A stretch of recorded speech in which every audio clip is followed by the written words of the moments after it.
John the Baptist was a great warm-up guy. He was dedicated, he was serious, and he was very brave, very courageous. He was brave enough to speak out against King Herod and some of the terrible things that he was doing. And although I'm sure most everybody agreed with him, there was nobody else who was prepared to stand up and say such things publicly. And despite John being quite right in what he said, King Herod had him thrown into prison. But John did a good job of getting people ready and on the lookout for Jesus. John knew that God was sending someone special into the world to begin new work, and there was an air of expectancy due to John's preaching and all that he was saying. John had a big role to play in Jesus' story. Although, on the other hand, some of his ideas about Jesus didn't turn out too well. Graham Stewart was talking about some of those contrasts last week. Some of the ways that John spoke to people would not really be the way that Jesus would speak. John would insult people. He would say, "You snakes, you brood of vipers." And he would say things like, "How do you think you're going to escape from the punishment that God is going to send?" And some of the descriptions that John had for Jesus didn't really seem very much like Jesus. He's going to have an axe, he's going to sharpen the axe, he's going to chop down any trees that don't bear good fruit. He's going to find the chaff and burn the chaff in a fire that will never go out. John spent a lot of his time insulting people, and he portrayed Jesus as someone you wouldn't want to mess with. And I think that's actually, these are good examples of, really good examples of how the Bible contains both human ideas, like John's, and God's ideas, like Jesus's. But before moving away from this guy, John the Baptist, I thought I would sneakily just peek ahead a few chapters in advance to Matthew chapter 11, where we would come across some quite strange questions and answers. By this time, Jesus has grown up. Jesus has now begun his ministry, and John is in jail. And John has sent some of his friends who've been visiting him in jail out to speak to Jesus, to find Jesus, to speak to him. And there's a question. And the question is quite a strange one. The question is, are you the one who is to come, or should we expect someone else? In other words, it's sounding like John has got some doubts as to whether maybe Jesus is this person or not. And why would John have doubts when he knew of what was going on? Well, maybe it was because Jesus hadn't quite turned out the way he thought he was going to be. Maybe there wasn't enough quick changes. Maybe there wasn't enough violence. Maybe there just wasn't enough for John. And so he asked this question, are you the one? And it's a good enough question, and it's funny that Jesus didn't just reply and say, yes, I am the one. Because perhaps that might have settled it. Jesus just says, yes.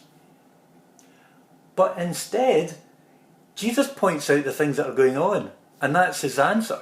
Rather than a straight answer, he gives this as an answer. And that's because Jesus always wants us to make up our minds about him. And also because actions speak louder than words. Anyone can say things. Anybody can claim things. Anyone can say, I believe this or I believe that. It's easy. Words are easy. They come easy to us.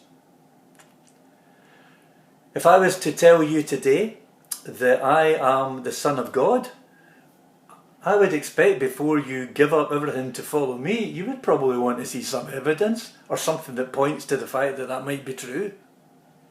So Jesus points to what's going on around him as evidence as to God's work in the world. And he's saying in effect, look John, look around you at what's happening. People are being healed. People are being healed from diseases they've had all their lives.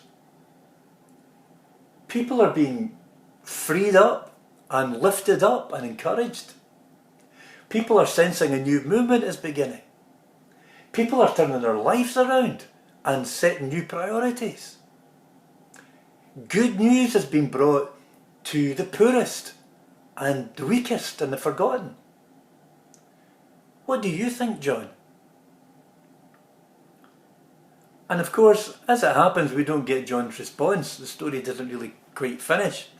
And it might be a bit frustrating, but I'm pretty sure John's response would have been positive. But the question is left hanging for us, and that might be a good thing, because only we can answer it for ourselves. The gospel leaves us to work out our response to Jesus. I wonder if you've heard of a religious community in the United States of America called the Amish or the Amish. And they're basically a Christian group, but they've got very strict community rules, and they've got very strict rules about conduct and behaviour. And they adhere to a way of life that is so unusual that a lot of people think of them as a sect. And if I was to tell you that mostly they live on farms, where it looks like it's 200 years ago, that they don't tend to use much in the way of electricity or drive cars, they don't listen to music, they run around in horse and carts, then probably you'll have some idea of the people that I'm talking about. Because of their odd and very unusual lifestyle, they end up attracting tourists and people that come along just to see where they live and just to look at what they're doing. And so people just come out to gawp, which is probably something they could do without. But it happens. And I heard about a tourist who went on a drive into an Amish community to take photographs and see the people there. And he looked out in this little house on the prairie scene, and he saw a horse and cart, or a couple of horses and a cart, and sitting on top there was an older man just sitting by himself. So he took some pictures of this guy and the horses, and then he went up to him and he said, "Do you mind if I ask you a question? Are you a Christian?" And instead of answering, the man sat up straight in his seat, and his eyes were staring to the front of him and looking down the road ahead.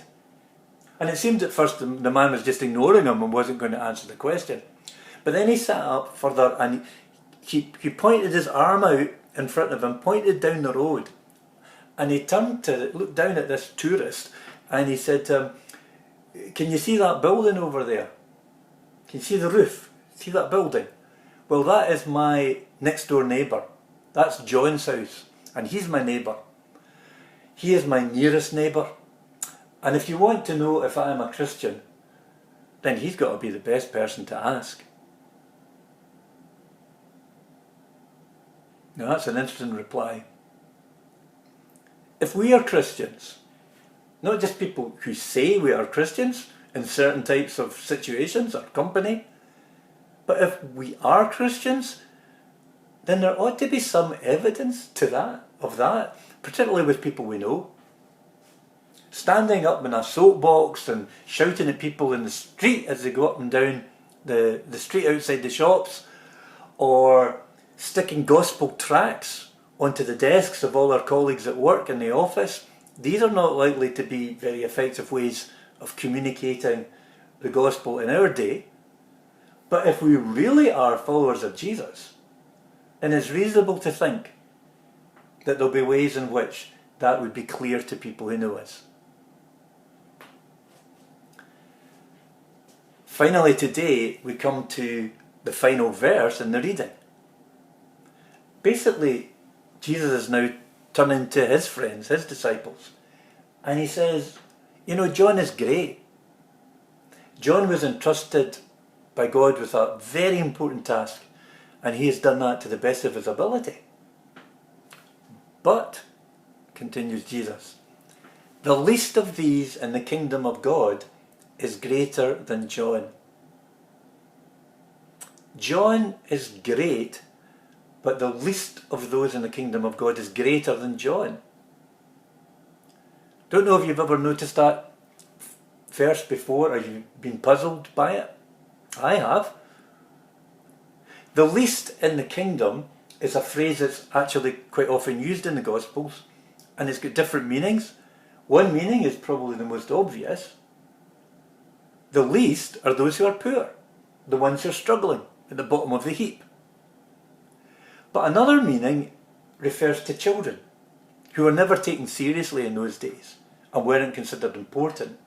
And so Jesus sometimes used to refer to children as the least of these. But there's one more meaning. A third meaning emerged, and it was an expression that came to be used of the church. Now, the earliest of all Christians were Jewish, and so they were, if you like, a group within Judaism.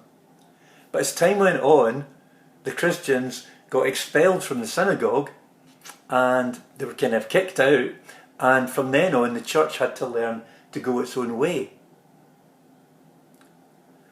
Now, when Jesus brought the kingdom into the world and began its work, he wanted people to continue that work, and we're able to continue it because we know who Jesus is, and we know what Jesus did and what he does. John couldn't do that.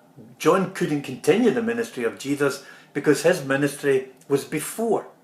And so he always had to second guess what Jesus was going to be all about and what was going to happen. So John had to try and predict what Jesus would be like. But now we have a chance to see Jesus, because we can look back, and we're in a much better position to continue Jesus' work. So the least of these means you and me today. We might not feel important, our names might not be written in the Bible, we're not recorded there, but we know who Jesus is and what he did and what he said. And we can understand Jesus' mission in a way that not even John was able to. So that's what Jesus means. So let's give thanks for John and his part at the beginning of the Jesus story. And let's also ask God to show us the things that we can be doing to continue that work and bringing God's love to the world that we're living in today. Thanks be to God.